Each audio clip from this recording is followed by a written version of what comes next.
Et bonjour à toutes et à tous et bienvenue dans cette nouvelle vidéo, nouvelle avis lecture, et je vais vous parler aujourd'hui de 1814, Typhus d'Anne Villemain-Sischerman, encore un roman d'Anne Villemain-Sischerman. Je ne me lasse pas de vous rebattre les oreilles avec cette autrice, après c'est pas de ma faute si elle a deux actualités de suite. Qu'est-ce que vous voulez que je vous dise? Donc, 1814, Metz, alors que les troupes coalisées approchent, une épidémie de typhus s'abat sur la ville. Victoire Montfort vient prêter main forte au chevet des malades. Dans une des charrettes qui mènent les malheureux au centre de tri, elle repère un cadavre de femme enveloppé dans un drap et marqué au fer rouge d'un mystérieux as de trèfle.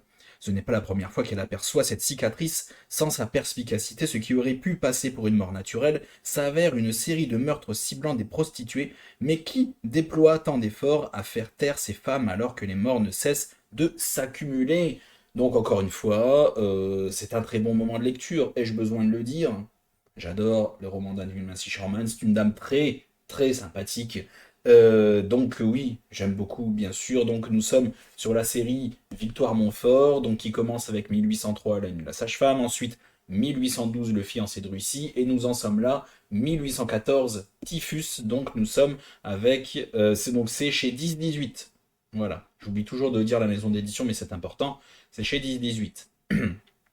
Et donc oui, donc là, il se passe beaucoup de choses dans ce roman. J'ai beaucoup aimé, comme d'habitude. Donc c'est un polar historique, c'est très très historique évidemment, le genre d'histoire où on a le contexte historique qui se mélange parfaitement à l'enquête. C'est pas d'un côté on a le contexte historique et puis un peu décrit et de l'autre côté l'enquête qui se déroule en parallèle. Non, là on a vraiment les deux mélangés. On a vraiment l'enquête qui est obligée, qui se mêle vraiment au contexte historique. Et c'est ça la force de ces romans-là. Ça paraît tout naturel en fait. Ça paraît tout naturel dans l'histoire. Ça passe toujours crème. Et c'est ça qui est bien avec des bons personnages bien foutus. Donc on a Victoire Montfort qui est sage-femme et avec son mari, le commissaire Montfort, j'ai complètement oublié son prénom, qui est lui donc le commissaire à Metz et qui est obligé de se dépatouiller entre tout le travail qu'il a à cause voilà, du contexte avec les Russes, voilà, qui viennent de botter un peu le cul de Napoléon, et donc qui sont en train d'essayer d'envahir un peu la France et qui sont là. Alors j'y connais rien en histoire, je le dis à chaque fois, je suis le genre qui n'y connaît rien en histoire, mais qui adore se plonger dans l'histoire via les polars historiques et visiter des châteaux en vacances. Voilà, je suis ce genre de mec-là. Je suis pas jusqu'au boutiste dans le domaine, dans ce domaine-là. J'adore, mais voilà, ça va pas plus loin, tu vois. Mais voilà, donc on est, voilà, tout ça pour dire que si je raconte des bêtises, c'est pas de ma faute, d'accord? Ne me tapez pas, hein. Et donc voilà, il y a les Russes qui sont aux portes de la ville, donc il y a quand même pas mal de problèmes à régler. Le commissaire Montfort est débordé de travail, et donc maintenant il a des prostituées morte sur les bras, voilà, avec un as de trèfle marqué au fer rouge sur l'épaule, et donc en plus des Russes, du typhus et de tout son travail de commissaire habituel, voilà, il a ces morts-là, donc c'est extrêmement compliqué, un contexte historique extrêmement lourd, dont Anne Massey Sherman se sert vraiment extrêmement bien, c'est extrêmement bien décrit, on a vraiment la misère de la ville, le typhus, comment les malades sont soignés, dans quelles conditions, ça, c'est grâce au fait que Victoire soit sage-femme. Donc, on se sert évidemment de ses compétences de soins pour évidemment qu'elle aille aider les malades. Donc, de toute façon, tous les volontaires, si j'ai bien compris, étaient sollicités, tous ceux qui voulaient. Donc, on peut voir à la fois comment le typhus est géré. On suit aussi certains personnages historiques, notamment le Durut. C'est ça le nom, Général Durut. Donc, qui est un personnage vraiment que j'ai beaucoup aimé aussi, très intéressant. Entre le maire, le préfet, on suit tous ces personnages-là ayant vraiment existé. Donc, c'est vraiment des faits historiques avérés. Donc, on peut suivre vraiment cette histoire, ce qui se passait. C'est extrêmement intéressant.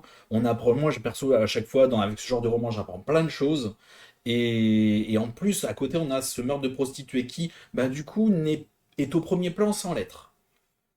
Parce qu'après tout, c'est le propos du roman. Voilà, on a des meurtres de prostituées, il faut découvrir qui, comment, pourquoi, dans quel but, et où est donc Ornicard, bien sûr, hein. Et, mais à côté, le contexte historique est tellement prenant que ben c'est pas grave si c'est pas toujours le sujet. Parce qu'il faut que ben, on survive face aux Russes, il faut qu'on réussisse à trouver de la nourriture pour manger ce soir, il faut qu'on survive au typhus, qu'on soigne les malades, qu'on soigne les blessés, qu'on enterre dignement les morts sans se faire contaminer. Et à côté, bah oui, c'est vrai, on a les meurtres de prostituées. Mais c'est pas gênant parce qu'il se passe tellement de choses. Les personnages sont si intéressants. En plus, on retrouve des personnages des romans précédents, notamment 1812. Euh, on a aussi un petit invité supplémentaire de son autre série, Augustin Duroc. Donc on a le fils d'Augustin Duroc, donc Julien Duroc, qui lui est, qui est vétérinaire, maréchal, je sais plus quoi, maréchal des logis, quelque chose comme ça, je ne me rappelle plus exactement. Maréchal des logis chefs, le vétérinaire, donc dans l'armée. Donc le mec, il rigole pas, il soigne les bêtes, voilà, il soigne les chevaux, tout ça, donc voilà, il pèse dans le game, j'ai envie de te dire. Et dès que j'ai vu le nom à rallonge, je me dis, waouh, maréchal des logis, chef vétérinaire, machin, je me dis, waouh, moi je suis un noob, hein, je suis un noob de première catégorie, donc quand j'ai vu maréchal des logis, je me dis, c'est quoi ça? Donc après, je suis allé voir sur internet, je me suis renseigné, c'est à ça que ça sert aussi, bien sûr. Et donc tu peux voir l'évolution entre voilà, le dernier tome d'Augustin Duroc où on a un Julien plus jeune, et là le 1814, donc on est dans le futur, hein, j'ai envie de te dire. Et on voit le Julien plus âgé, on voit ben, ce qui est prévu un peu pour lui, si jamais il y en a qui lisent les deux sagas comme moi, c'est très intéressant. Et en plus, il a un vrai rôle, Julien, qui aide beaucoup à partir quoi? Du milieu du roman, quelque chose comme ça. On a un Julien Duroc qui est là, qui est présent, qui est actif, qui aide beaucoup à l'enquête. Une enquête qui est somme toute assez intéressante et assez mystérieuse. Le coup de l'as de trèfle sur le bras, c'est très nébuleux.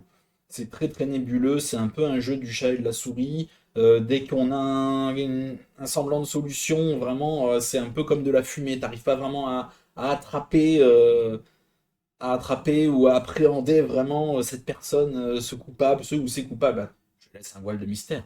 Et donc oui, c'est à la fois très nébuleux, mais il n'y a pas que ça comme priorité. Et il y a 1000 priorités, et donc ça ne s'arrête jamais. C'est un roman où on ne respire pas. C'est vraiment, on est plongé dedans du début à la fin, et vraiment, on reprend notre respiration une fois qu'on a lu la dernière page. Vraiment. Entre là et les Russes, le typhus, les blessés et tout, et les meurtres des prostituées, ça ne s'arrête jamais. Ces gens ne dorment pas. C'est vraiment des super-héros. Et donc oui, les personnages sont toujours aussi bons. Ça marche aussi parce que les personnages des Montfort sont excellents. Les personnages historiques, donc évidemment, sont éminemment bien travaillés, bien renseignés. Je veux dire, c'est historiquement au top, bien sûr. Donc on a des personnalités très précises. On peut bien se rendre compte comment étaient ces personnages-là. C'est extrêmement satisfaisant. Et à côté, bah évidemment, comme je redis, on a les Montfort, on a les Duroc et les personnages inventés pour les romans qui sont là et qui ont des vraies personnalités. Ça, c'est appréciable.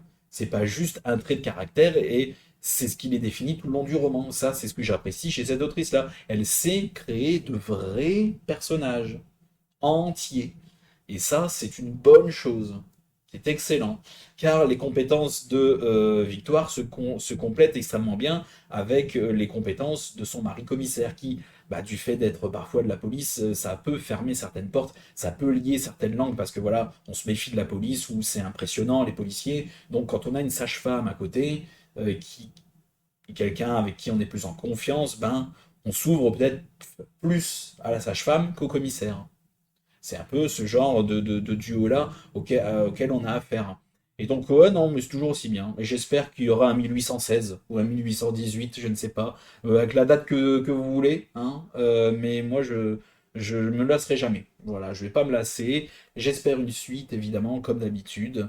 Donc, n'hésite pas à liker la vidéo, la partager, t'abonner à la chaîne si ce n'est pas déjà fait. J'ai rien de plus à dire. C'est très bien. Lis-le. Je ne fais que le conseiller. Voilà, donc n'hésite pas à t'abonner à la chaîne. Merci à tous. Et à la prochaine chez Alistair.